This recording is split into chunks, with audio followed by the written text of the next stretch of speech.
Hey, what's going on, guys? What's going on? It is your guy, Boulanger. And as I get this chat worked out, I am getting ready to come live, and we're live. So, man, listen, welcome in this morning. We're trying to get in here early and talk about the Baltimore Ravens. And in all honesty, not a whole lot to talk about, not a whole lot of news um, to talk about. Not a lot of things happening right now. And hey, no news a lot of times is going to be good news, right? And so, in all truth, uh, just kind of trying to be creative and talk about the Baltimore Ravens in different types of context. And the context that we're talking about as of this week is championship DNA. Now, somewhere you're gonna see the term Super Bowl DNA, which in essence is gonna be the exact same thing. Well, why? Well, in order to have championship DNA, you got to get to and or win some championships. And so you're gonna see that somewhere, probably on one of my slides, and that's okay. Just know that it means the exact same thing. Working on getting my chat up so I can kind of see where you guys are, see what you guys talking about when you guys tap in. And so anyway, man, just kind of glad, man, to see where the Baltimore Ravens are at this point in time in the season. We are mostly healthy. We're not really waiting on anyone in particular to get back from injury.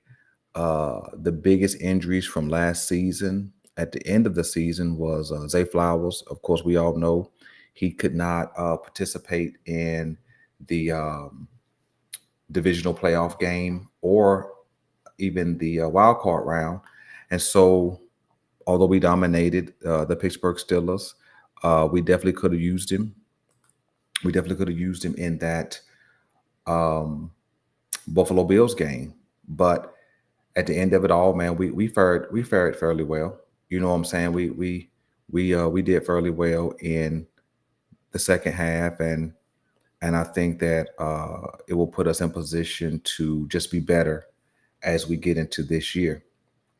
And I'll be honest with you, man, this year and the schedule gives me a lot of concern, right? It gives me um, a lot of calls to pause, not fear, just concern. I've seen a lot of Baltimore Ravens projections and predictions from content creators and analysts and so on and so forth. And I'm seeing a consistent 12 and 5. I've seen some 14 and threes. I've even heard somebody mention a 15 and 2. And and then I read an article where 12 and 5, excuse me, I read an article where 11 and 6 was the mark, right? And the article that I read, and you guys probably read the same article, the article kind of broke down where um, the Baltimore Ravens would lose to the Rams. The Baltimore Ravens would lose. I think it was listed as Detroit. They would lose one of the Cincinnati games. There has been a consistent theme amongst content creators and analysts that the Baltimore Ravens would beat the Pittsburgh Steelers twice this season. Um, I think I saw a lot of people predicting that they would lose one of the Cleveland Browns games, and so I think 11 and 6 and 12 and 5 is about right.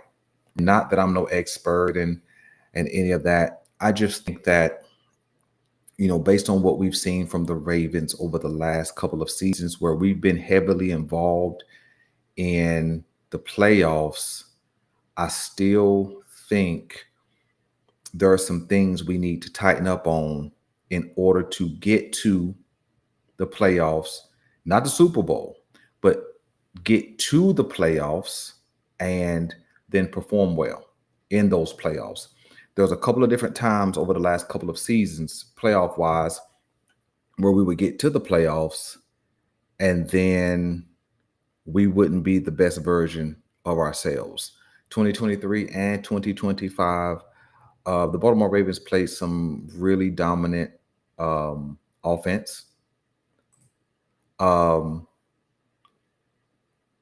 the Baltimore Ravens improved defensively, and on different occasions during the playoff runs, we didn't always show who we were, what we could do, and how we would compete.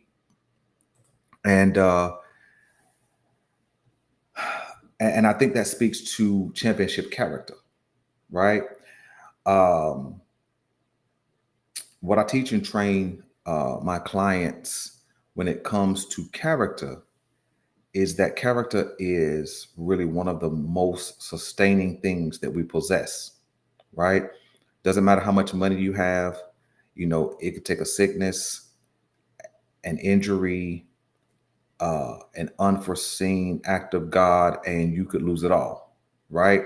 But character is an inside out expression, means it's what's established inside you express outwardly. Character is what shows up no matter the situation, right? And so that's what I'm looking for. That's what I'm asking for. That's what I have to bank on for this 2025-26 season if the Baltimore Ravens are to lift a Lombardi trophy. You see, in all truth, we kind of been talking Super Bowl since 2018 when Lamar Jackson was drafted. As we know, he stated, what? They're going to get a Super Bowl out of me, right? And we didn't expect that in 2018. And in all honesty, we didn't expect it in 2019, the MVP season. But since that time, what has happened? Our expectations have grown on that statement from Lamar Jackson. And you know what? To be all honest, all the way honest, Lamar Jackson has absolutely shown that he is a Super Bowl caliber quarterback. Every single season, you've seen his game make progress.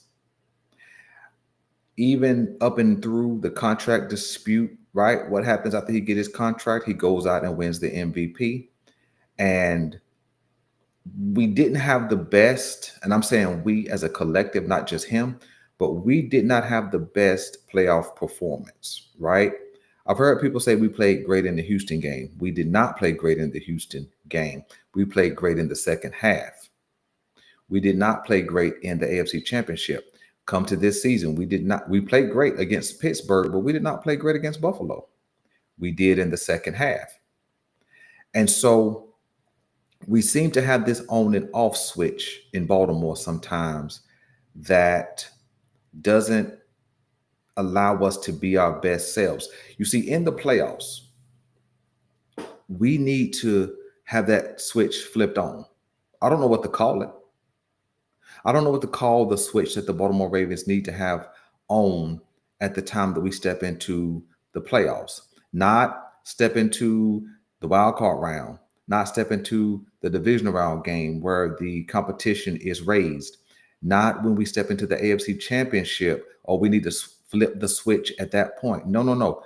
The switch needs to be flipped as we walk into the playoffs. In fact, to be honest, the switch needs to be on as we close out the season. See, we don't have to go into a regular season on 100, right? Because you will be tired out by the end of that season. I really believe that the first 4 games of a regular season is a learning process. Yes, you've gone through OTAs, you've gone through mini camps, you've gone through the training camp, you've gone through the preseason, but you haven't really faced live competition. Yeah, you could say preseason is live competition, but in all truth, right? there's no real measurement for that because you may get the starters in game number 3 for a half, right? But you're rarely ever going to see starting competition in the first 2 games, especially if you have the elite of the elite players. You're not going to see them. And so the first 4 games of a regular season, I believe, is more like a preseason, right? And the difference is you could lose all the games in the preseason and still be fine in the regular season. But you cannot step into a regular season and not be ready to play. You may not be the full version of you, but you can't step into a regular season and not be ready to play. But I do think it is a learning process over that first 4 weeks. And that's what we've seen from the Baltimore Ravens in the 23-24 season and also the 24-25 season, where they were learning and gearing up and revving up. And then once we got going, right, we looked like a different team offensively and defensively. Now, of course, defense last year took a little bit longer to catch up with what we needed them to be. But once they found out what they needed to be doing and had the replacement between Darius Washington and Marcus Williams and so on and so forth, we got going. And listen, let me do this caveat, this thing right here.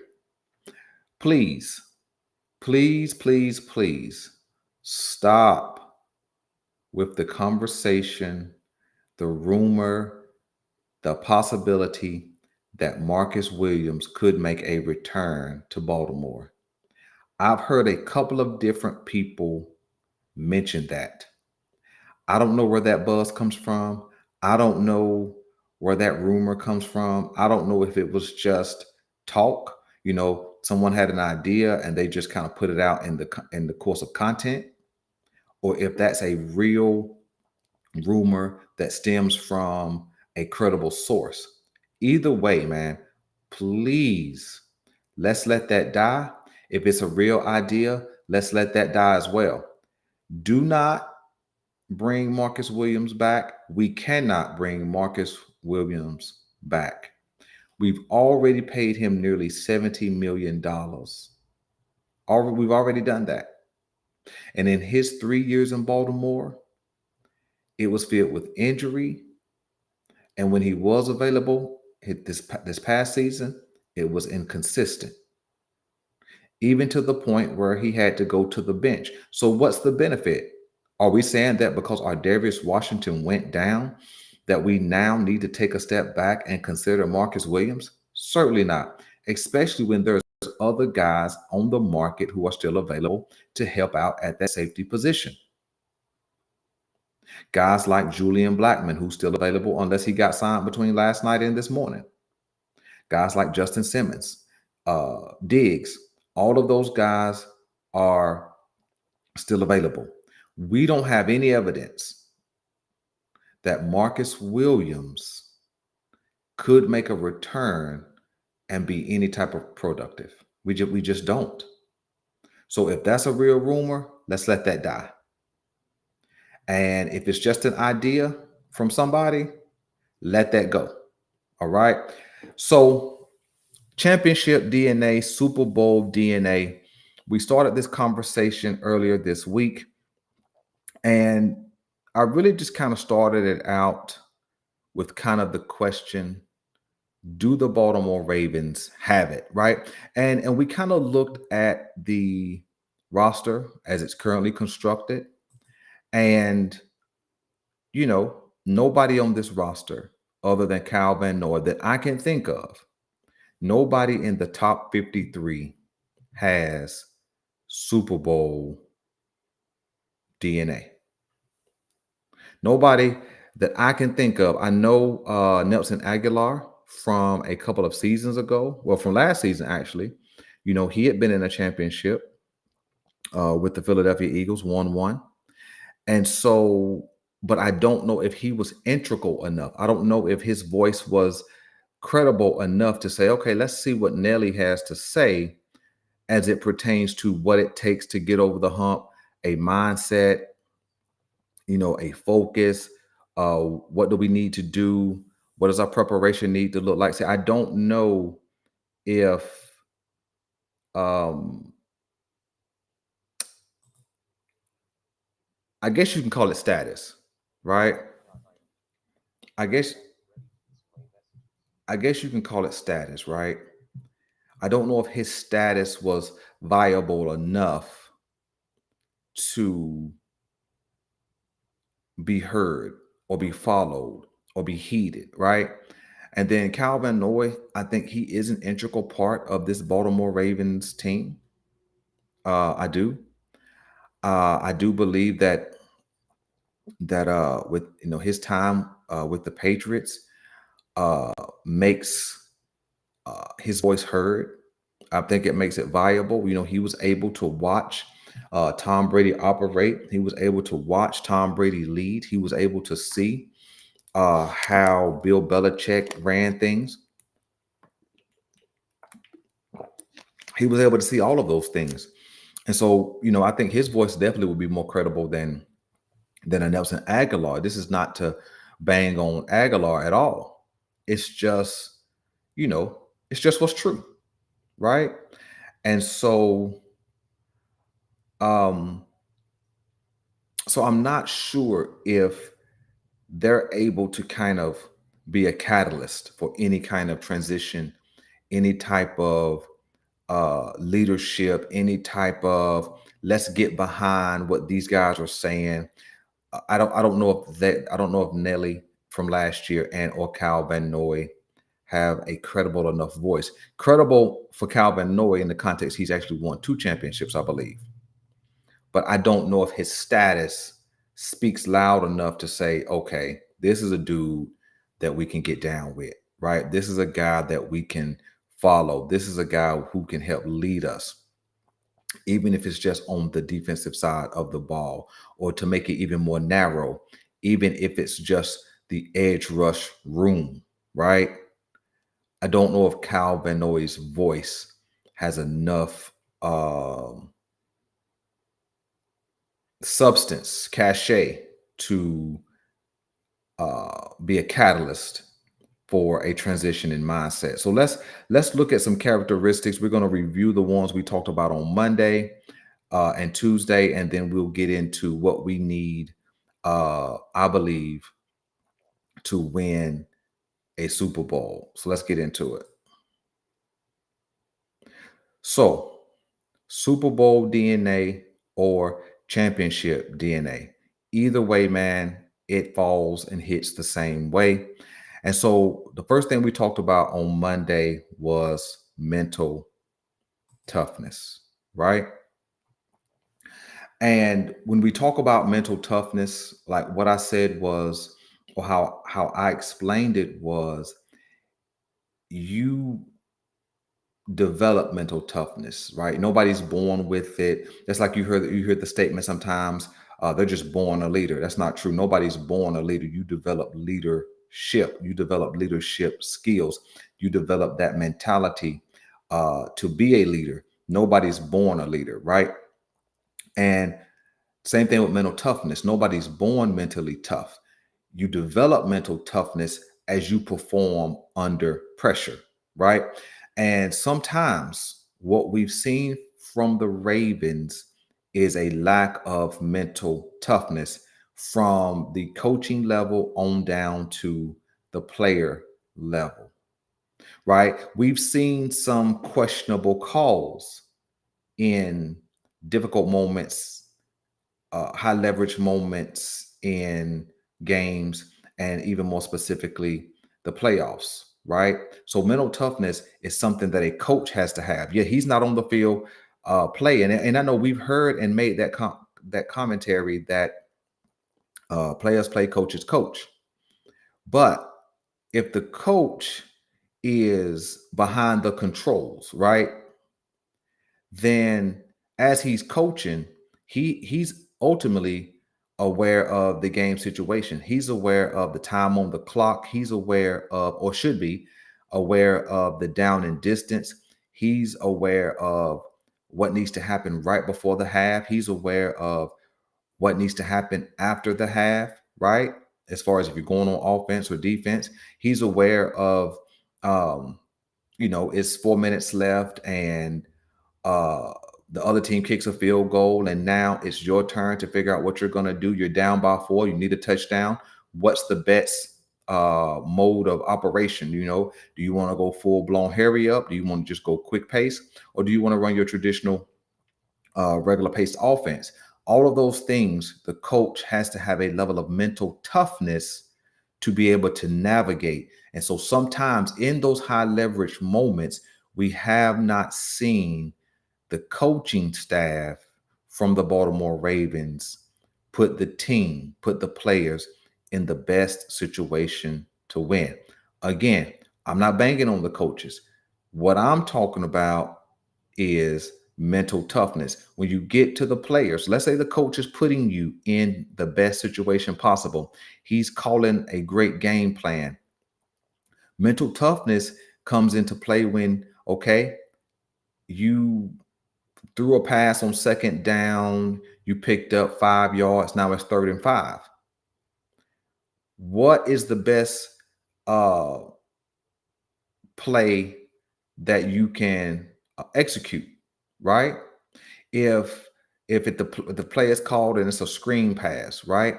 Are you going to block it up, right? Or are you going to get called for holding? Are you going to stay still as an offensive lineman and be ready when the ball is hiked? Or are you going to jump off sides and make it 3rd and 10, right? Mental toughness shows up in high leverage moments, and it speaks to how you perform. And the more you come through, the more you succeed in those high leverage moments, you can grow in confidence, right? But also, even if you fail in high leverage moments, as long as it's not costly, as far as it can end the season, you can learn. You see, I don't know if there's much learning from last season in the playoffs, um, especially in that fourth quarter um, game, basically on the line, and you don't come up with the catch. I don't know how much learning you can do from that, but that was a high leverage moment that we didn't come through on. Now, could that make us better for this year? Yeah, because you got a whole off season to get that out of your system. You got a whole off season to kind of look at that play, to look at how you blocked, to look at how you threw, to look at your hand placement, all those kind of things to create a better outcome when that play comes up the next time. And so mental toughness will not be developed in the off season. It won't.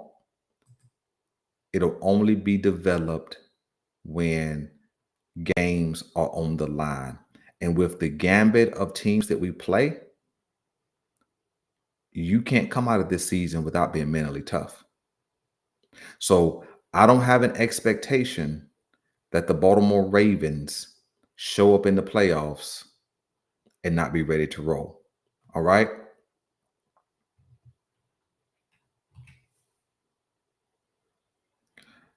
I think element number 2, as we shared the other day, is work ethic. And let me start from an organizational context. You see, when it comes to work ethic and the Baltimore Ravens, I don't think anybody's outworking us organizationally. But sometimes I do think teams are out GMing us. That's not a real term, but it's one today. You see, I do not think anybody's outworking the Baltimore Ravens organizationally.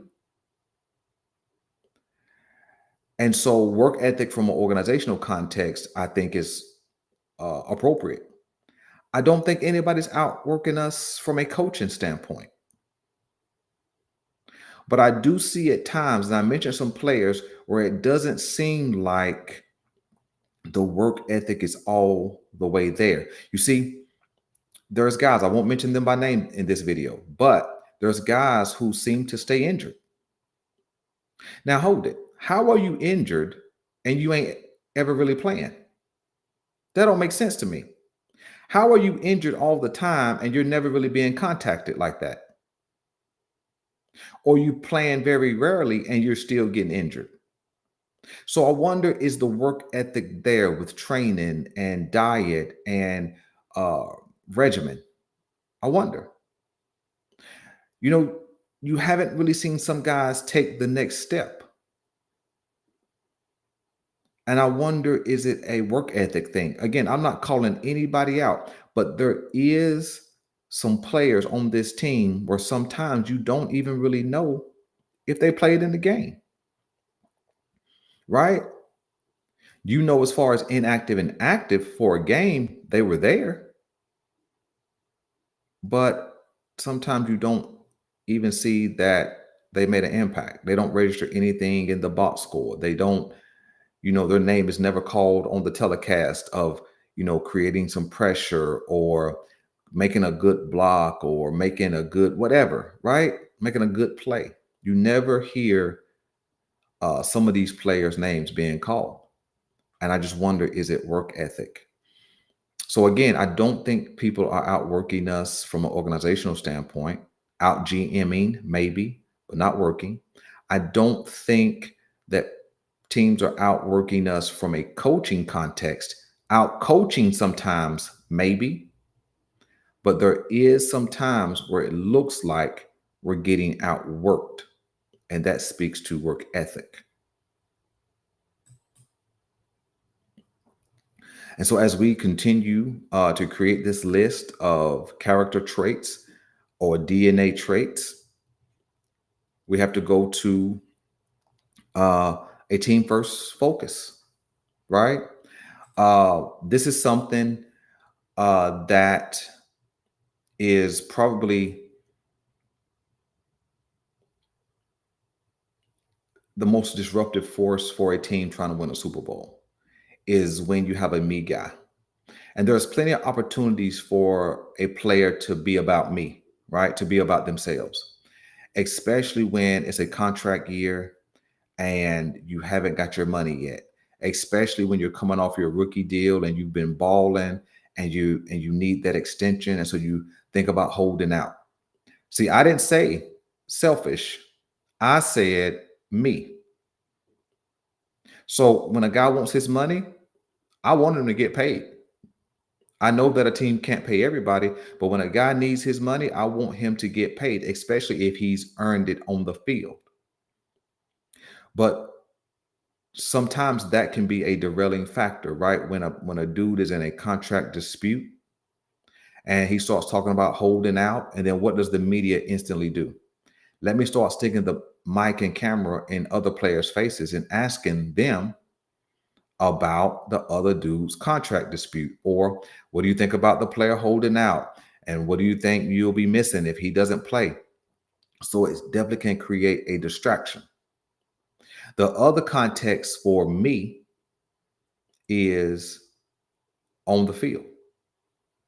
Now, this past season, we seen what appeared to be some issues of me, right? Now, I am talking selfishness. Getting your money, I don't think it's a selfish thing, especially if you earned it. But when it comes to playing time, that can be selfish and it can be disruptive. Last season, for an example, right? Marcus Williams was playing bad, and so they leaned into Eddie Jackson. Eddie Jackson was playing bad, and there seemed to be two sources of contention. It seemed as if those dudes didn't know how bad they were playing. And so they seemed to come off as a little bit of selfish. Now, I don't know the depth of the story. I don't care to know the depth of the story. I'm just telling you that's how it seemed, right? And so that was a distraction. That was a disruption. And so it's no surprise that when they replaced those two dudes with Ardarius Washington, who was just a dog, right? And he was all about team. He was all about getting his opportunity. He got out there and balled, and life on defense changed, right? There was another guy who the Baltimore Ravens traded for, and Deontay Johnson, who seemed to be consistently a me guy no matter where he was. He seemed to be a me guy in Pittsburgh. Pittsburgh got tired and shipped him off. He seemed to become a me guy, although he was the number one receiver in Carolina, and they shipped him off. So he came to Baltimore, and we thought, I believe, that the structure and team uh, orientedness of Baltimore could stabilize him, could straighten him out. But when it was time to go in, he said, no, I ain't going. He made it be about me. And so then he got traded again to no. He got released and Houston picked him up, but he didn't last in Houston. And last I checked, last I knew, he's still on the street. And the unfortunate thing is he may not get another job because in one season, Pittsburgh, Carolina, Baltimore, Houston, you still showed up as a distraction. And so on this Baltimore Ravens team, we can't have me's. We can't. And I think everybody we have in house right now, I think they're solid. I don't know of I can't recognize right now of any me guys. And so I think that this is a team that we can roll into the regular season with, and we could we could have a team focus, we could have a collective mindset, and I think we can go and get some work done through this season and on into the playoffs. And so here's a new element that we're going to talk about: resiliency or resilience. I think that a team must be resilient. And resilience is just kind of the bounce back, right? When something happens, do you have the ability, the capacity, the willingness to bounce back? It's not something you can really learn. It's just something that happens. And so we already know through a regular season, through a 17 game slate, that all kind of things can happen. And so the question is, do we have resilience? Now, 53 or 53 players do not have to be resilient. You just have to have a few core dudes that the other guys can get behind. And so we have seen sometimes when it comes to being resilient, that when the Baltimore Ravens get punched in their face, they don't bounce back. We've seen that. We've seen at times that when the Baltimore Ravens, can't really get on track, they let go of the rope. And for a while, a couple of series or half, things can just go wrong. Now, halftime, they can regroup and have a second half surge, but that doesn't always work, as we saw evident in the divisional round. We played okay-ish in the first half, but we had a exceptional second half, but we came up short. You see, because how we started the game with mishaps is also how we ended the game. And so sometimes I think that the Baltimore Ravens lack resilience. Again, this is not something that's going to be learned or earned and developed in the offseason. It's going to have to be done under pressure. It's going to have to be done in the course of a 17 game season. Again, I go back to Lamar Jackson when it comes to this trait. I've definitely seen him develop this resilience over the course of the last couple of seasons.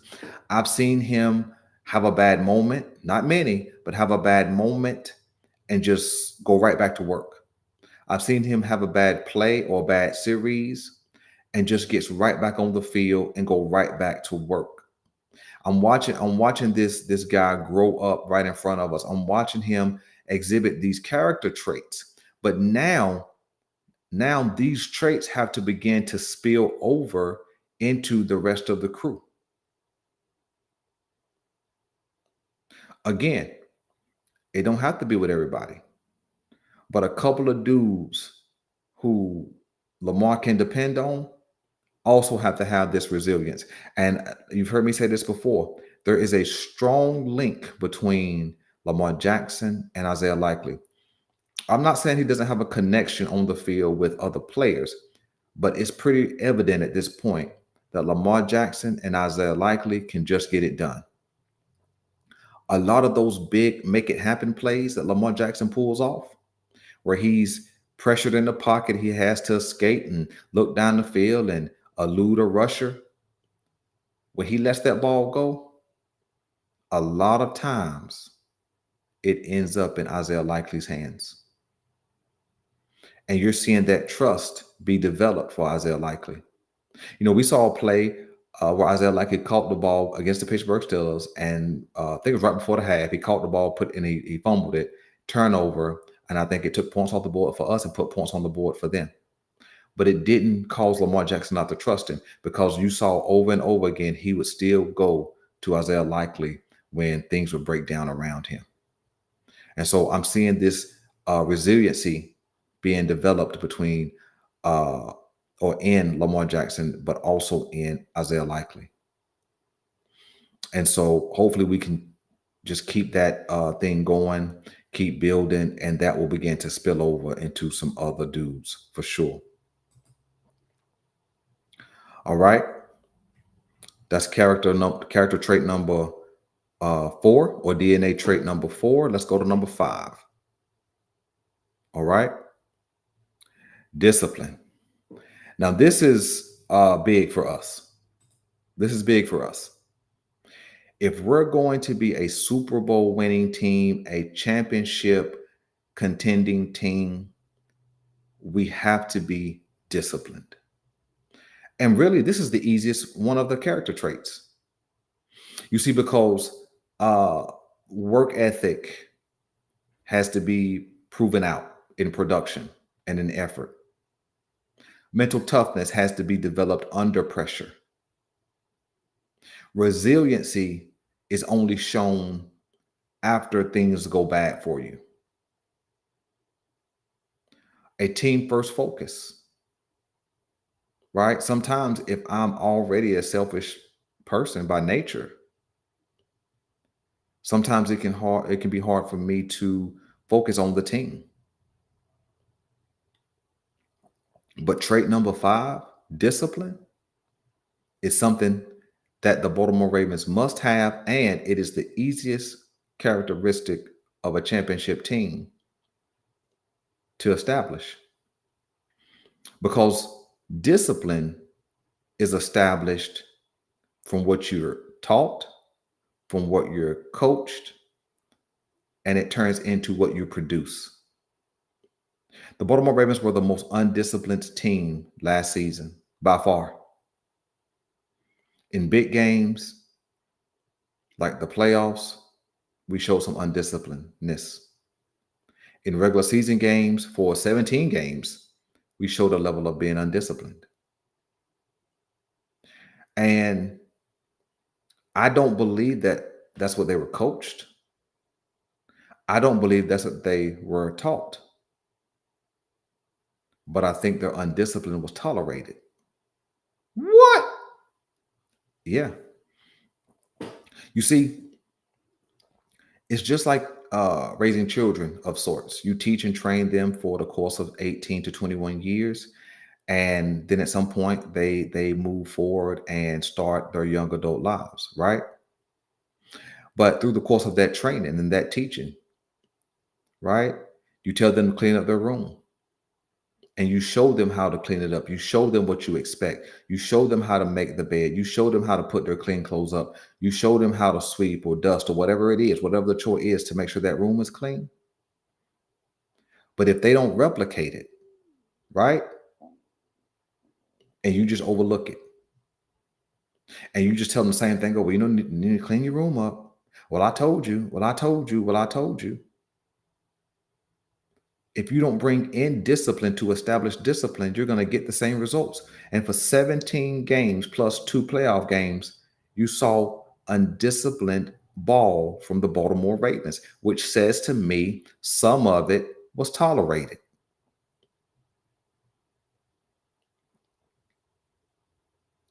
And so I think that in order for the Baltimore Ravens to really capture the championship this season,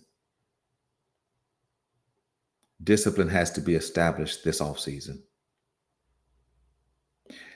This should be one of those off seasons where you're running sprints if you're jumping off sides. You remember how it was in high school, right? When your coach was trying to teach you discipline and you jumping off sides, go run a lap.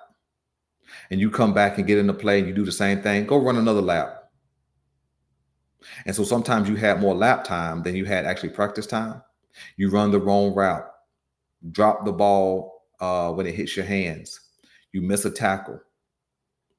See, what was the lap running about? Discipline, to show you an immediate consequence to hopefully correct the misappropriate behavior. And so hopefully discipline is a focus this offseason for the Baltimore Ravens because it's going to be much needed.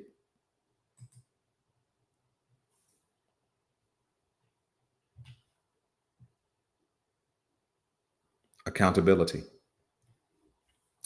Now, accountability is one of those terms that we're all familiar with.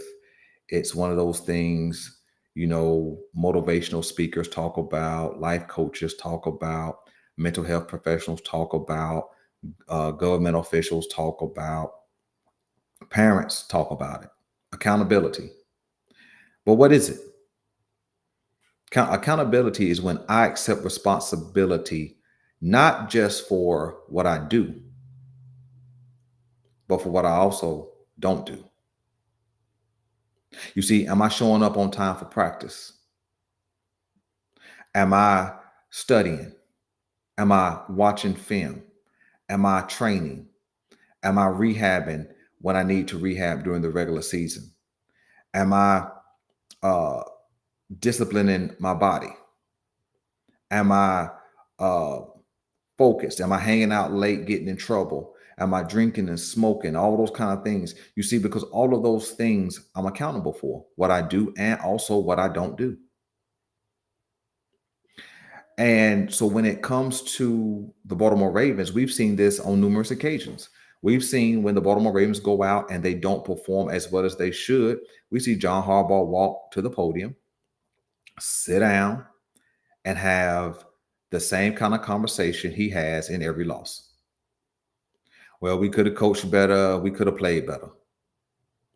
And then when the reporter asks hard questions, he deflects. He gets an attitude. He gets short. He gets snappy. Well, that's not being accountable. See, don't tell me you should have coached better. Tell me what you should have done to coach better. Don't tell me you should have played better. Tell me what you should have done to play better. See, accountability is not generalized like we see sometimes from the Baltimore Ravens players and also coaching staff. You see, we heard EDC a couple of seasons ago not really be accountable when he said, "Hey, I wish we had better wide receivers." Remember when Rashad Bateman snapped back at him? Well, draft better wide receivers, EDC, or go out and sign a better wide receiver or trade for a better wide receiver. So instead of saying, I wish we had better wide receivers, and wish may not be the word he used, but it was definitely in that context, go out and do it. So sometimes you can see a lack of accountability from the top down.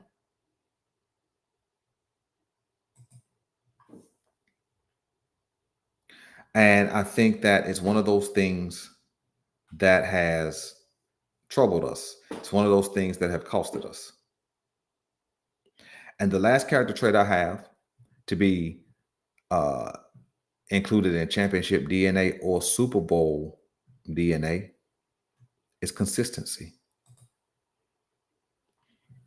That's also what we didn't see last season.